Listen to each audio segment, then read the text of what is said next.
আসসালামু আলাইকুম রহমতুল্লাহ বারকাতু। আমাদের এক ভাইয়ের প্রশ্ন হচ্ছে যে তিনি জানতে চাচ্ছেন যে তাকবীরে তাহরিমে যেটাকে বলা হয়, মানে ১ম তাকবীর সালাতে ঢুকার সময় এটা যে ফরজ বা রুকন এটার দলিল তিনি চাচ্ছেন। আমরা বলব যে এটা যে ফরজ আর রুকন এটা অধিকাংশ উলামায়ে কেরামের মত। যদিও হানাফি মাযহাবের মধ্যে ভিন্ন মত পাওয়া যায় যে আল্লাহু আকবার না বলে যদি আল্লাহু আজাল এবং হ্যাঁ, এরকমভাবে অন্যান্য কিছু বলে তারপরেও চলবে। কিন্তু এটা গৌণমত।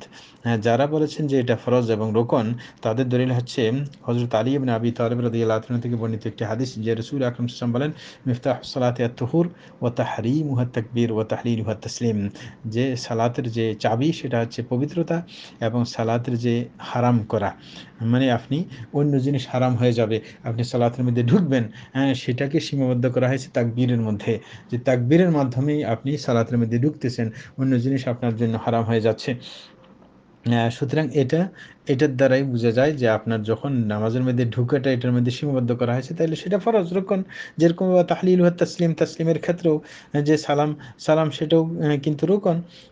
যদিও এইখানের মধ্যে ভেজাল করছে হানাফি ভাইয়েরা, যে বলছে যে কেউ যদি হাওয়াও ছাড়ে দেয় সালামের টাইম আসলে তারপরে তার সালাত আদায় হইবে, আল্লাহ ক্ষমা করুক এদেরকে। আরেকটা হাদিস হচ্ছে হযরত আবু হুরায়রা রাদিয়াল্লাহু আনহু থেকে বর্ণিত। তিনি বলেন যে আগের হাদিসের নম্বরটাও বলে দিচ্ছি সাথে, সাথে নাইলে আবার বলবে নম্বর। আবু দাউদের হাদিস ৬১ নম্বর, তিরমিজির হাদিস ৩ নম্বর, ইবনে মাজার হাদিস ২২৪ নম্বর, এবং মুসনাদ আহমদের হাদিস নম্বর ১০০৬। এইগুলো হচ্ছে আগের হাদিসের নম্বর।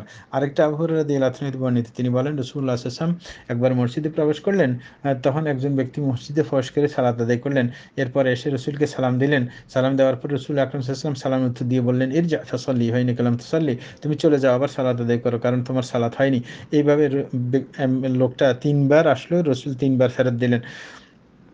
তখন রাসূল আকরাম সাল্লাল্লাহু আলাইহি ওয়াসাল্লামকে সেই ব্যক্তি বলল, ওয়াল্লাযী বা'আথাকা বিল হাক্ক মা উহসিনা গায়রা হাযা ফাআল্লিমনি। বলে যে আল্লাহর কসম, যে আল্লাহ আপনাকে সত্য দিয়ে পাঠিয়েছেন, আমি তো এর চাইতে সুন্দর পারি না, আপনি আমাকে শিক্ষা দেন। তখন রাসূল বললেন, যখন তুমি সালাতে দাঁড়াবে তখন ১ম এ তাকবীর দিবে। তারপর তুমি যথাসাধ্য কোরআন থেকে পড়বে, এবং এরকমভাবে রুকু করবে। তারপরে এমনি বর্ণনা দিতে চলছেন। তাইলে বুঝা গেছে যখন উনি নামাজ যে আগে বললেন হয় নাই, যখন হওয়ার বর্ণনা দিলেন, যখন তাকবীরের কথা বললেন, তাইলে বোঝা যায় হইতে হইলে তাকবীর দিতেই হবে। এটাই হচ্ছে ফরজের দলিল। এবং এর ব্যতিক্রম কোনো হাদিস আর পাওয়া যায় না যে এটা ফরজ না হওয়ার দলিল। এই কারণে সমস্ত উলামায়ে কেরাম একমত, যদিও হানাফি মাযহাবের কিছু সংখ্যক আলেম ছাড়া, যে যারা মনে করেন, এবং কেউ কেউ এটার উপর ইজমায়ের দাবিও করেছেন যে এটা ইজমাই মাসালা। যেটা আপনার বিশেষ করে ইমাম নববী রাহমাতুল্লাহি আলাইহি বলেছিলেন। তিনি বলেন, وتكبيرة الإحرام واجبة عند مالك والثوري والشافعي وأبي حنيفة وأحمد والعلماء كافة من الصحابة والتابعين فمن بعدهم رضي الله تعالى عنهم، إلا ما حكاه القاضي عياض رحمه الله وجماعة عن ابن المسيب والحسن والزهري وقتادة والحكم والأوزاعي أنه سنة ليس بواجب، وأن الدخول في الصلاة يكفي فيه النية، ولا أظن هذا يصح عن هؤلاء العلامة. তিনি বলছিলেন, ইমাম নববী বলেন যে এটা সবার নিকটে ওয়াজিব, ওয়াজিব আর ফরজ কাছাকাছি। বলতেছে, এবং তিনি বলছেন যদিও কারো থেকে এরকম পাওয়া যায় যে সেটা সুন্নত, কিন্তু তিনি বলেন যে আমার ধারণা হয় না যে তাদের থেকে এই কথাটা বিশুদ্ধভাবে প্রমাণিত। ইমাম নববী তার শারহ নববীর মধ্যে মুসলিমের ব্যাখ্যা গ্রন্থে বলেছিলেন, ৬ নম্বর খণ্ড ৯৬ নম্বর পৃষ্ঠা।